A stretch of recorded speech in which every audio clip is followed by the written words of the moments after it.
തേങ്ങാപ്പാൽ പിഴിയാണ് ഗൈസ്. കേട്ടോ തേങ്ങാപ്പാൽ. അപ്പോൾ ഇതാണ് രാവിലത്തേക്കുള്ള ഫുഡ്. അപ്പം ഈ ഇഡ്ഡലി സാമ്പാറാണ് കേട്ടോ. പിന്നെ ഇത് ഞാൻ നേരത്തെ പറഞ്ഞ തന്നെ തേങ്ങയുടെ എന്തായിരുന്നു തേങ്ങാപ്പാൽ. അത് നമ്മൾ ഈ പായസത്തിലോട്ട് അങ്ങ് ഒഴിച്ചിട്ട് നല്ലപോലെ ഇങ്ങനെ ഇളക്കണം. ഇളക്കി കഴിഞ്ഞിട്ട് വരാൻ പോകുന്നത് ഇനി അടുത്ത് സേമിയ പായസം ആട്ടോ വെക്കണം. ഇതിപ്പോൾ ഒന്ന് ആവണം. അപ്പോൾ ആവി വന്ന് ഇപ്പോൾ നമുക്കത് ആവുമ്പോഴത്തേക്ക് നമുക്കൊന്ന്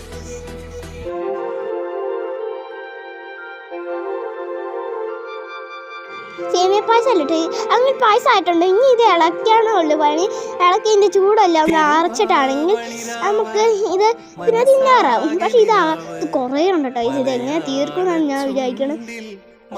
ഇതാണ് നമ്മുടെ സേമിയ പായസം. സേമിയ പായസം എനിക്കിഷ്ടമാണ്. കപ്പൻ്റെ എല്ലാം വെച്ചിട്ടുണ്ട് അവിടെ. ഇതാണ് ഗൈസ് സേമിയ പായസം. കാണുമ്പോൾ വെറും പാല് പോലെ ഉണ്ടാവും.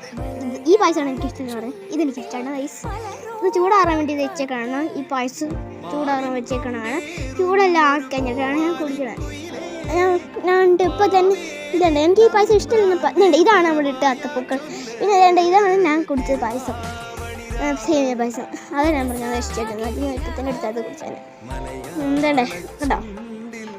ഞാൻ പറഞ്ഞ പായസം തന്നെ എപ്പോഴും. അപ്പോൾ ഇത് മുട്ടയാണ്. ഈ മുട്ട കളയാൻ വെച്ചത് എൻ്റെ പേര് ഞാൻ പറയാം ജീരക മുട്ടയാണ്. ഇത് കളയാൻ വെച്ചത് കുറേ മാസം കഴിഞ്ഞിട്ട് മേടിച്ചോണ്ട് വന്നത്. കുറേ ഇതിൻ്റെ എക്സ്പയറി ഡേറ്റ് കഴിഞ്ഞതാണ്. അതുകൊണ്ടാണ് പിന്നെ ഞാൻ സൈക്കിൾ പിടിച്ചത് കേട്ടോ.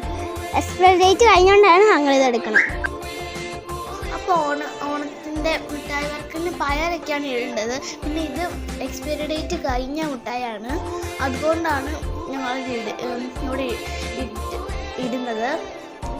എന്തായാലും കളയാൻ വെച്ചാണ്. അതുകൊണ്ടാണ് എക്സ്പയറി ഡേറ്റ് കഴിഞ്ഞ മിഠായി അതുകൊണ്ടാണ്. അപ്പം നമുക്ക് മിഠായി വർക്കൽ സ്റ്റാർട്ട് ചെയ്യാം. അപ്പം മിഠായി വർക്കൽ സ്റ്റാർട്ട് ചെയ്യാം. Ready 1 2 3 start. ആ ശിവൻ കള്ളക്കളി കളിക്കുമ്പോൾ ഫുൾ അങ്ങ് വാരി എടുത്തുകൊണ്ട് പോയിട്ടോ. ഞാൻ പിന്നെ വറുക്കാൻ പോയില്ല. വെറുതെ എന്തിനാണ് കള്ളക്കളി കളിച്ചിട്ട്. ശിവൻ ഫുൾ കളിക്കുന്നത്. നമുക്ക് ഉച്ചയ്ക്കാണ് ഊണ് കഴിക്കാൻ പോവാണ്.